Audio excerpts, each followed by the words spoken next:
सभी को नमस्कार दोस्तों। आज की यह वीडियो बहुत ही खास होने वाली है। अगर आप रेलवे के किसी भी एग्ज़ाम की तैयारी कर रहे हो तो ये वीडियो को शुरू से लेकर लास्ट तक ज़रूर देख लेना, क्योंकि ये सभी क्वेश्चन आपके रेलवे के एग्ज़ाम में पूछे हुए प्रश्न हैं। ठीक है, जो रिपीट हुए हैं आपके एग्ज़ाम में वही क्वेश्चन है, तो इसको देखना आपके लिए काफ़ी ज़्यादा फायदेमंद होने वाला है। शुरू करते हैं बिना किसी देरी के। पहला क्वेश्चन पे चलते हैं। जिम कॉर्बेट पार्क कहाँ स्थित है? तो आपके एग्जाम में 1 नंबर का क्वेश्चन क्या बोलना चाहिए? अभ्यारण्य हो गया, राष्ट्रीय पार्क हो गया, इससे आ जाता है। और इस क्वेश्चन का आंसर होगा आपका Uttarakhand, option number C. Jim Corbett राष्ट्रीय उद्यान बोलेंगे तो वो होगा आपका उत्तराखंड, ऑप्शन नंबर सी इसका राइट आंसर हो जाएगा। ठीक है दोस्तों, इससे पहले मैंने 1 से 80 तक की क्वेश्चन आपको करा दी है, जो आपके प्रीवियस ईयर क्वेश्चन है, तो उसको आप जाके देख सकते हैं। प्लेलिस्ट मैंने आपके लिए बना दी है। ठीक है, अगला क्वेश्चन। क्वेश्चन नंबर 82 क्या पूछा है? भारतीय राष्ट्रीय कांग्रेस की प्रथम महिला अध्यक्ष कौन है? वेरी वेरी इंपॉर्टेंट है, आपके एग्जाम के लिए याद में रखेंगे कौन है ये। तो इनका जो कि नाम है वो आपका option number see Annie Besant. या आपके एसएससी हो चाहे रेलवे हो, सभी के लिए आपके लिए एग्जाम के लिए इंपॉर्टेंट है, क्योंकि ये सभी क्वेश्चन आपके एग्जाम में पूछे हुए क्वेश्चन है। ठीक है, आप इसको एज अ प्रैक्टिस सेट की तरह भी ले सकते हैं। ठीक है, चलिए अगला क्वेश्चन क्या पूछा है? माउंट एवरेस्ट पर चढ़ने वाली दूसरी महिला, सेकंड नंबर की महिला पूछा है। ये होगा आपका क्या? Santosh Yadav, option number A यहाँ पास बिल्कुल सही हो जाएगा। ठीक है, यहाँ पास क्या होगा? ए आपका आंसर बिल्कुल सही हो जाएगा। अगला क्वेश्चन है क्वेश्चन नंबर 84। निम्नलिखित में से कौन सा भारत का प्रमुख चाय उत्पादक राज्य है? चाय उत्पादक राज्य की बात करेंगे तो इसका जो कि आंसर है हो जाएगा आपका असम। असम में आपका चाय उत्पादन होता है, चाय कॉफी, ऑप्शन नंबर बी इसका राइट आंसर हो जाएगा। इंपॉर्टेंट है आपके एग्जाम के लिए। अगला, मानव अधिकार दिवस बताइए। एक क्वेश्चन आपके एग्जाम में दिवस से संबंधी भी पूछ लिया जाता है, याद रखेंगे 14 दिसंबर को। ठीक है, 10 दिसंबर को मानव अधिकार दिवस मनाया जाता है। ठीक है, अगला क्वेश्चन क्या है आपका? मौर्य काल में सर्वप्रथम किस शासक की राजधानी पाटलिपुत्र थी? तो बताइए, इसको अगर आपने पढ़ा होगा तो आप बता सकते हो कि इसका जो कि आंसर है वो हो जाएगा आपका चंद्रगुप्त मौर्य। ठीक है, चंद्रगुप्त मौर्य के शासनकाल में। ठीक है, ऑप्शन नंबर बी यहाँ पास राइट आंसर हो जाएगा। ये क्वेश्चन पढ़िए, इसका आंसर बताइए। निम्नलिखित में से कौन सीमांत गांधी के नाम से जाना जाता है? ये क्या आपका सीमांत गांधी किनको कहते हैं भाई? सीमांत गांधी बताओ तो मुझे आप। क्या होगा?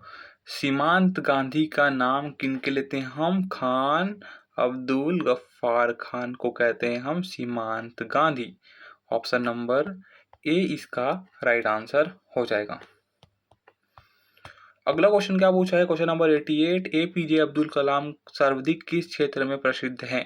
किस क्षेत्र में प्रसिद्ध है? सबको पता है क्या है वो एक, क्या है वो एक, क्या है वो एक साइंटिस्ट है। क्या आएगा आपका? विज्ञान, ऑप्शन नंबर ए इसका राइट आंसर हो जाएगा। इनको हम क्या बोलते हैं? मिसाइल मैन बोलते हैं। वो किससे संबंधित होता है? विज्ञान से, ऑप्शन नंबर ए इसका राइट आंसर हो जाएगा। ठीक है, अगला क्वेश्चन देखते हैं। Question number 89। परमाणु परीक्षण निम्न में से अधिकांशतः किस स्थान पर किया जाता है? कहाँ किया जाता है? इंपॉर्टेंट है, याद रखेंगे। कहाँ किया जाता है? आपका पोखरण में किया जाता है। परमाणु जो कि परीक्षण है ना, परमाणु परीक्षण, प से परमाणु, प से परीक्षण कहाँ किया जाता है? तो ये भी आप रखेंगे प से। तो ये चीजें आप इतना आप याद में रखेंगे, प प प क, कि परमाणु परीक्षण पोखरण में किया जाता है। प प प। ठीक है, आज का 90 नंबर का क्वेश्चन इंपॉर्टेंट है। गीत गोविंद के रचयिता कौन कौन है? बताइए, कौन है गीत गोविंद के रचयिता? दोस्तों ये क्वेश्चन ना आपको कहीं नहीं मिलेंगे। मैं इतना इंपॉर्टेंट क्वेश्चन करा रहा हूँ जो आपके एग्जाम में पूछा गया है। ठीक है, रेलवे के, तो इसको देख लेना। आपको इधर उधर भटकने की जरूरत नहीं है। मैं प्रीवियस क्वेश्चन ही करा रहा हूँ। प्रीवियस क्वेश्चन है ना, इसी को आपको करना है, जिससे आपका क्या होगा? बढ़िया है। ठीक है, कॉन्फिडेंस आएगा आपको। तो गीत गोविंद के रचयिता बोलेंगे तो जयदेव। क्या? जयदेव। क्या आएगा आपका?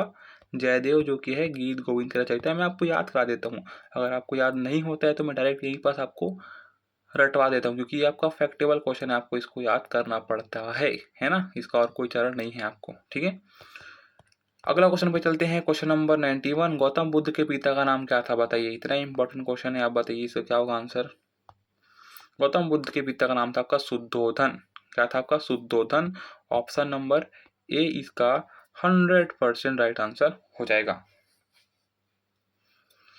अगला क्वेश्चन पे चलते हैं दोस्तों। अगला क्वेश्चन आपका राष्ट्रीय युवा दिवस, राष्ट्रीय युवा दिवस, राष्ट्रीय युवा दिवस कब मनाया जाता है और किसकी स्मृति में मनाया जाता है, बताइए।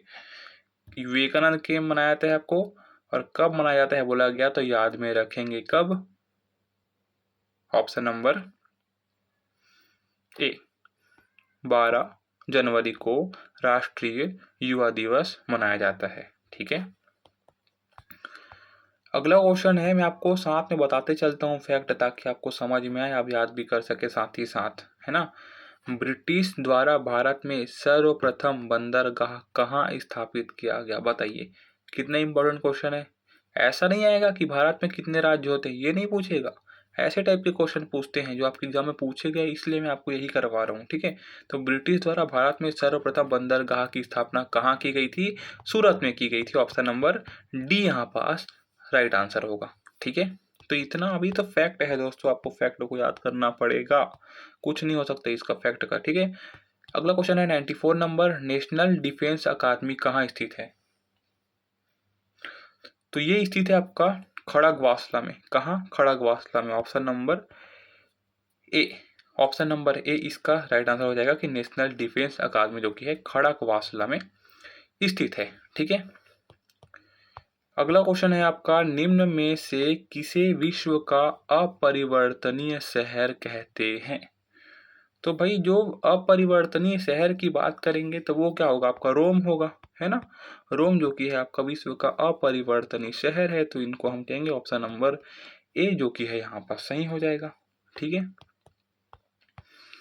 अगला क्वेश्चन है, भारत का सर्वाधिक साक्षर राज्य कौन सा है। इससे सिंपल आंसर, इससे सिंपल क्वेश्चन पूरे रेलवे में कहीं नहीं पूछा जाएगा, ठीक है।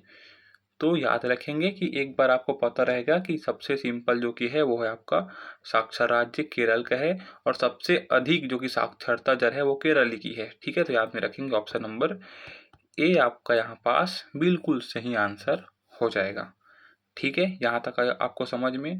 दोस्तों आप बता रहा हूँ आपको, रेलवे की एग्जाम की तैयारी कर रहे हैं चाहे एसएससी की तैयारी कर रहे हैं, ये सभी प्रीवियस ईयर क्वेश्चन है जो आपके एग्जाम में कहीं ना कहीं पूछे हुए हैं। ये आलतू फालतू क्वेश्चन नहीं है, तो बिल्कुल माइंड में लेके चलिए। और अगर आप एग्जाम की सही में तैयारी कर रहे हैं तो इसको अगर आप पेपर के टाइम तक लगा लेते हो, काफ़ी हद तक आपका जीके जीएस कंप्लीट हो जाएगा, ये मेरी आपको गारंटी है। लेकिन आपको डेली बेस पे आपको जुड़ना पड़ेगा, डेली बेस पे आपको क्वेश्चन लगाना पड़ेगा, डेली बेस पे आपको इसको समझना पड़ेगा, तभी हो पाएगा, ठीक है। क्योंकि कंपटीशन बहुत ज़्यादा है, इसमें आपको नौकरी निकालनी है, तो ये चीज़ें आपको करनी पड़ेगी, ठीक है। देखिए भारत का सबसे लंबा बांध कौन सा है, तो इसको अगर आप एक बार जान लोगे उसके बाद आपको कोई समस्या होगी क्या, नहीं होगी। लेकिन इससे पहले आपको क्या करना है, जानना पड़ेगा। तो भारत का सबसे लंबा बांध की बात करेंगे तो वो होगा आपका हीराकुंड बांध, ठीक है। हीराकुंड जो कि बांध है वो भारत का क्या है, सबसे लंबा बांध है। ऑप्शन नंबर बी इसका राइट आंसर होगा, ठीक है। अगला क्वेश्चन है, जूनियो कहाँ की राजधानी है। तो देखिए जूनियो जो कि है वो आपकी कहाँ की राजधानी है, याद रखेंगे नोरू की राजधानी है। किसकी है, आपकी नोरू की। तो ऑप्शन नंबर यहाँ पास ए बिल्कुल सही हो जाएगा।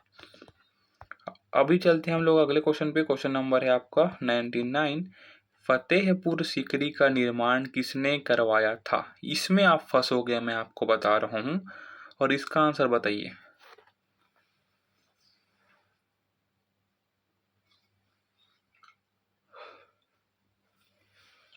हाँ जी, तो फतेहपुर सीकरी का जो निर्माण है वो इनमें से किसी के द्वारा नहीं कराया गया था, तो ऑप्शन नंबर डी हो जाएगा। किसने करवाया था पूछा गया, आपको पता है कि नहीं ये मुझे बताइएगा कमेंट में। मैं आपको बताऊं तो ये करवाया था आपका अकबर ने, ठीक है। बादशाह अकबर ने फतेहपुर सीकरी का निर्माण करवाया था, याद में रखेंगे, ठीक है।